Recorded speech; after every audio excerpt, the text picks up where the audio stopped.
सबसे पहले हम डेफिनेशन ऑफ अमीनोग्लाइकोसाइड्स के बारे में समझ लेते हैं। Aminoglycosides are antibiotics mainly use to treat serious gram negative bacterial infections. अगर हम बात करें इसके डेफिनेशन की, सो अमीनोग्लाइकोसाइड्स एक टाइप के एंटीबायोटिक्स होते हैं और इनका इस्तेमाल ज़्यादातर ग्राम नेगेटिव बैक्टीरियल इन्फेक्शंस को ट्रीट करने के लिए किया जाता है।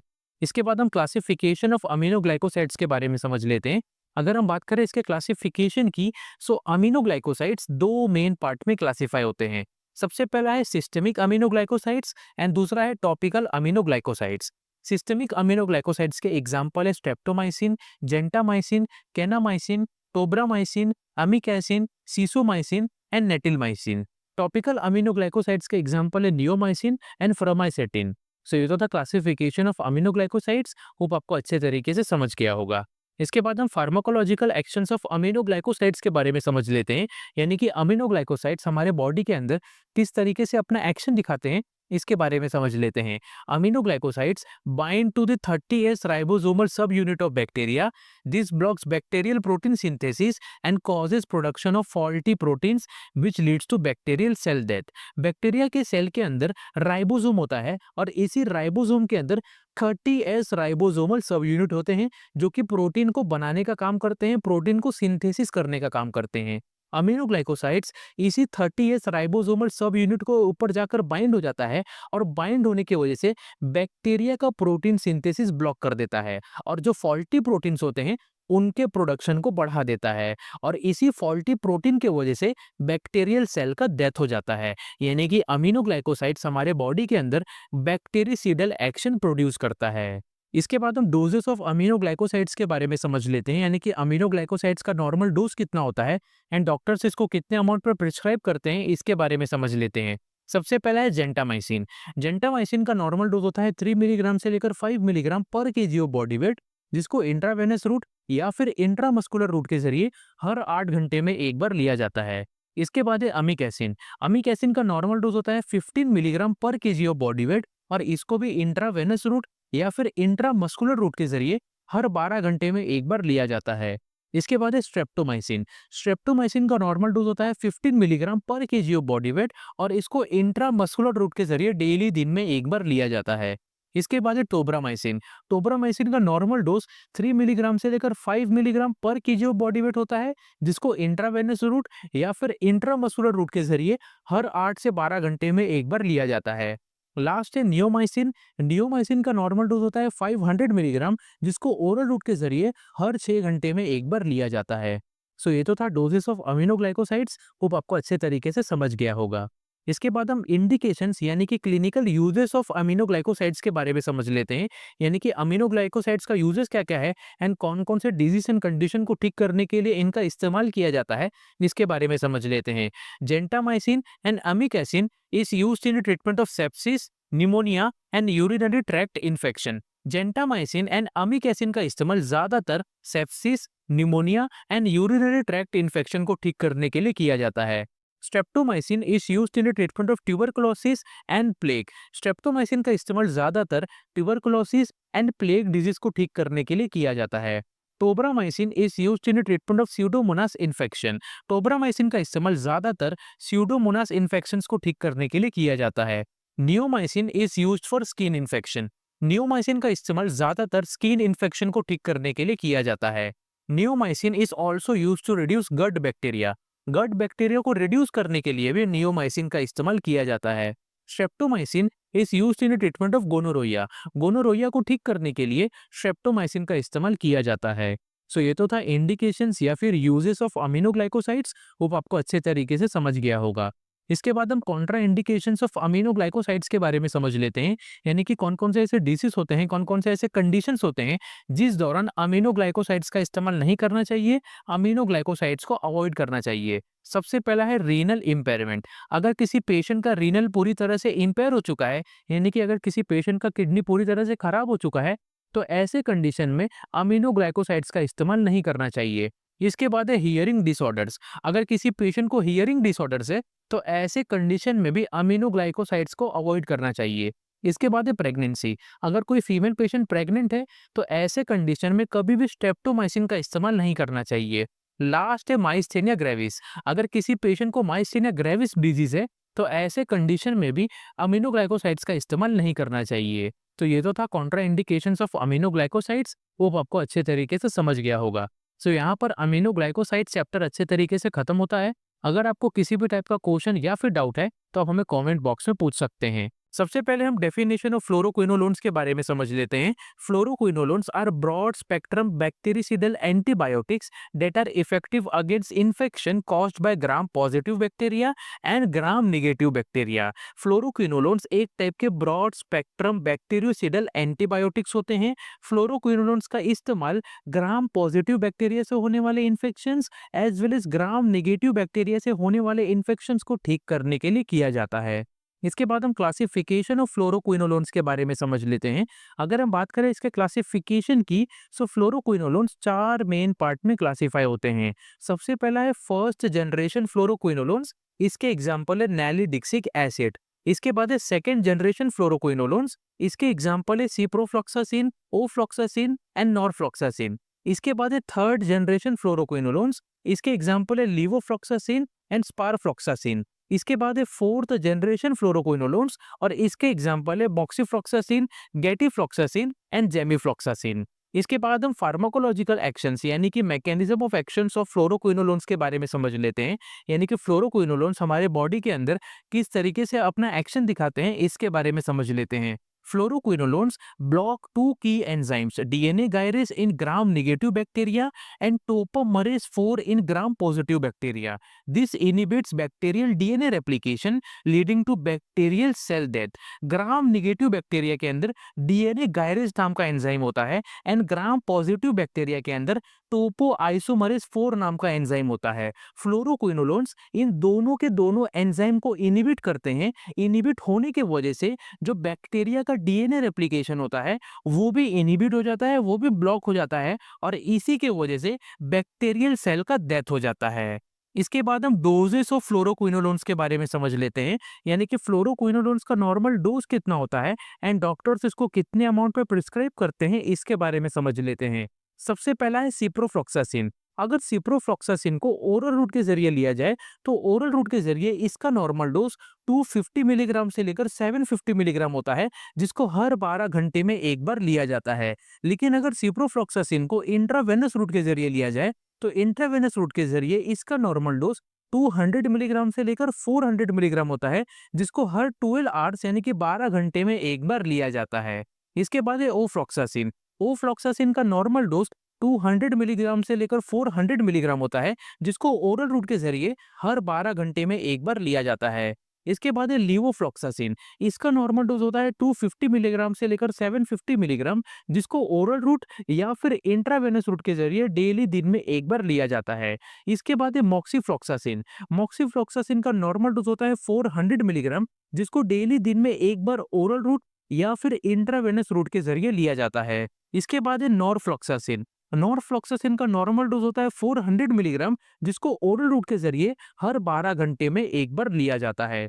सो ये तो था डोजेस ऑफ फ्लोरोक्विनोलोन्स। होप आपको अच्छे तरीके से समझ गया होगा। इसके बाद हम इंडिकेशंस ऑफ फ्लोरोक्विनोलोन्स के बारे में समझ लेते हैं।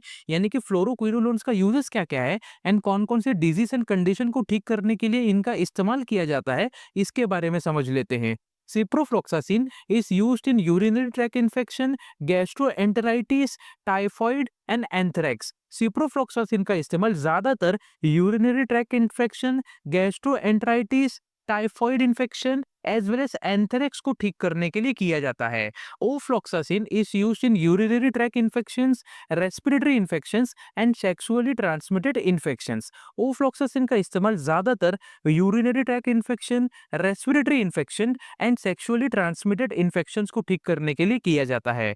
Levofloxacin is used in pneumonia, bronchitis and साइनसिटिस। Levofloxacin का इस्तेमाल ज्यादातर निमोनिया, ब्रोंकाइटिस एंड साइनसिटिस को ठीक करने के लिए किया जाता है। Moxifloxacin is used in respiratory tract infection. Moxifloxacin का इस्तेमाल रेस्पिरेटरी ट्रैक्ट इन्फेक्शन को ठीक करने के लिए किया जाता है। Norfloxacin is used for urinary tract infection. और नॉरफ्लोक्सासिन का इस्तेमाल यूरिनरी ट्रैक्ट इन्फेक्शन को ठीक करने के लिए किया जाता है। सो ये तो था इंडिकेशंस या फिर यूजेस ऑफ फ्लोरोक्विनोलोन्स। होप आपको अच्छे तरीके से समझ गया होगा। इसके बाद हम कॉन्ट्रा इंडिकेशंस ऑफ फ्लोरोक्विनोलोन्स के बारे में समझ लेते हैं, यानी कि कौन कौन से ऐसे डिजीज होते हैं, कौन कौन से ऐसे कंडीशंस होते हैं जिस दौरान फ्लोरोक्विनोलोन्स का इस्तेमाल नहीं करना चाहिए, फ्लोरोक्विनोलोन्स को अवॉइड करना चाहिए। सबसे पहला है चिल्ड्रेन एंड एडोलेसेंट। अगर कोई छोटे बच्चे हैं या फिर एडोलेसेंट है, यानी कि जिनका एज 12 साल से कम है, तो इन बच्चों के अंदर कभी भी फ्लोरोक्विनोलोन्स को अवॉइड करना चाहिए। इसके बाद है प्रेगनेंसी एंड ब्रेस्ट फीडिंग। अगर कोई फीमेल पेशेंट प्रेग्नेंट है या फिर कोई फीमेल पेशेंट ब्रेस्ट फीडिंग कर रही है, तो ऐसे कंडीशन में भी फ्लोरोक्विनोलोन्स का इस्तेमाल नहीं करना चाहिए। इसके बाद है टेंडन डिसऑर्डर्स। अगर किसी पेशेंट को टेंडन डिसऑर्डर्स हो चुका है, तो ऐसे कंडीशन में भी फ्लोरोक्विनोलोन्स को अवॉइड करना चाहिए। इसके बाद है सीजर डिसऑर्डर्स। अगर किसी पेशेंट को सीजर डिसऑर्डर है, तो ऐसे कंडीशन में भी फ्लोरोक्विनोलोन्स का इस्तेमाल नहीं करना चाहिए। लास्ट है एलर्जी और हाइपर सेंसिटिविटी रिएक्शन। अगर किसी पेशेंट को एलर्जी या फिर हाइपर सेंसिटिविटी रिएक्शन है फ्लोरोक्विनोलोन से, तो ऐसे कंडीशन में भी फ्लोरोक्विनोलोन्स का इस्तेमाल नहीं करना चाहिए। सो ये तो था Contra indications of fluoroquinolones. Hope आपको अच्छे तरीके से समझ गया होगा। सो यहाँ पर फ्लोरोक्विनोलोन्स वाला चैप्टर अच्छे तरीके से खत्म होता है। अगर आपको किसी भी टाइप का क्वेश्चन या फिर डाउट है, तो आप हमें कॉमेंट बॉक्स में पूछ सकते हैं।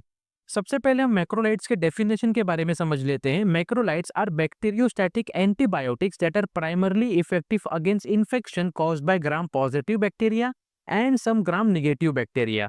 अगर हम बात करें इसके डेफिनेशन की, सो मैक्रोलाइट्स एक टाइप के बैक्टीरियोस्टैटिक एंटीबायोटिक्स होते हैं और इनका इस्तेमाल ज्यादातर ग्राम पॉजिटिव बैक्टीरिया से होने वाले infection and gram negative bacteria से होने वाले इन्फेक्शंस को ठीक करने के लिए किया जाता है। इसके बाद हम क्लासिफिकेशन ऑफ मैक्रोलाइट्स के बारे में समझ लेते हैं। अगर हम बात करें इसके क्लासिफिकेशन की, सो मैक्रोलाइट्स तीन मेन पार्ट में क्लासिफाई होते हैं। सबसे पहला है फर्स्ट जनरेशन मैक्रोलाइट्स। इसके एग्जांपल है अरिथ्रोमाइसिन। इसके बाद है सेकेंड जनरेशन मैक्रोलाइट्स और इसके एग्जांपल है रॉक्सिथ्रोमाइसिन, क्लेरिथ्रोमाइसिन एंड अजिथ्रोमाइसिन। इसके बाद है थर्ड जनरेशन मैक्रोलाइट्स। इसके एग्जांपल है फिडेक्सोमिसिन। इसके बाद हम फार्माकोलॉजिकल एक्शंस ऑफ मैक्रोलाइट्स के बारे में समझ लेते हैं, यानी कि मैक्रोलाइट्स हमारे बॉडी के अंदर किस तरीके से अपना एक्शन दिखाते हैं, इसके बारे में समझ लेते हैं। Macrolides inhibit bacterial protein synthesis by binding to the 50S ribosomal subunit and inhibits the growth of bacteria. They are bacteriostatic but may be bactericidal at higher concentration.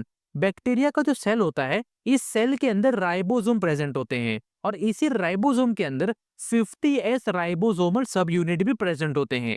ये 50S राइबोसोमल सब unit protein का synthesis करते हैं।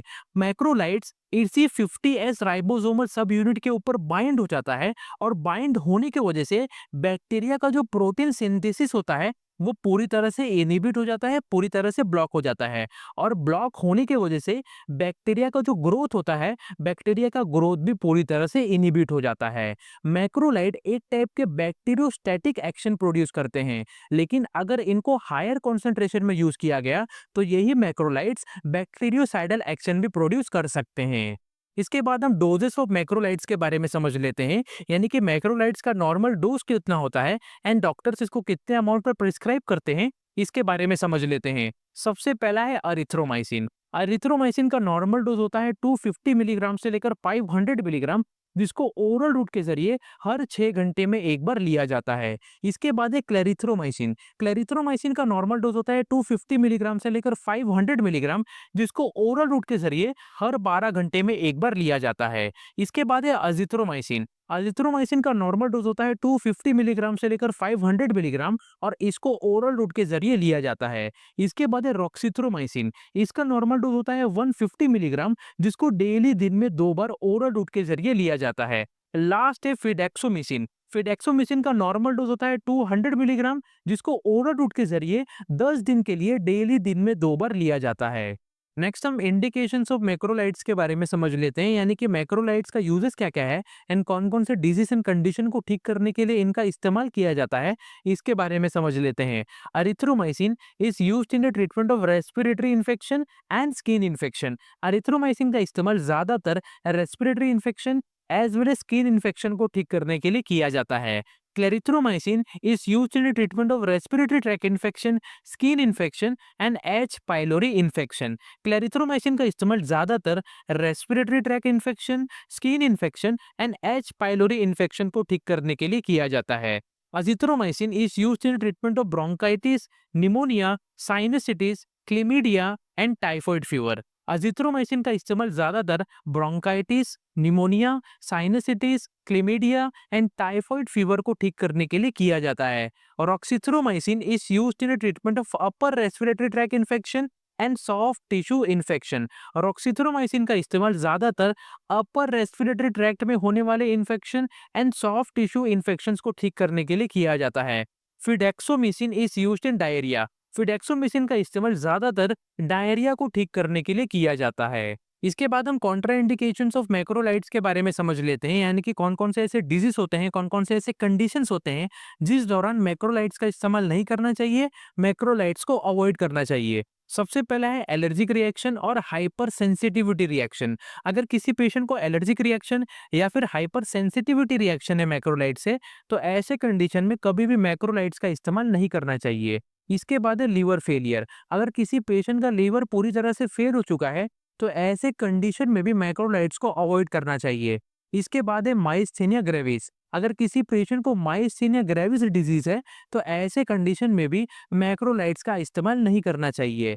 सो ये तो था Contra indications of macrolides. Hope आपको अच्छे तरीके से समझ गया होगा। सो यहाँ पर मैक्रोलाइड्स चैप्टर अच्छे तरीके से खत्म होता है। अगर अभी तक आपको किसी भी टाइप का क्वेश्चन या फिर डाउट है, तो आप हमें कमेंट बॉक्स में पूछ सकते हैं।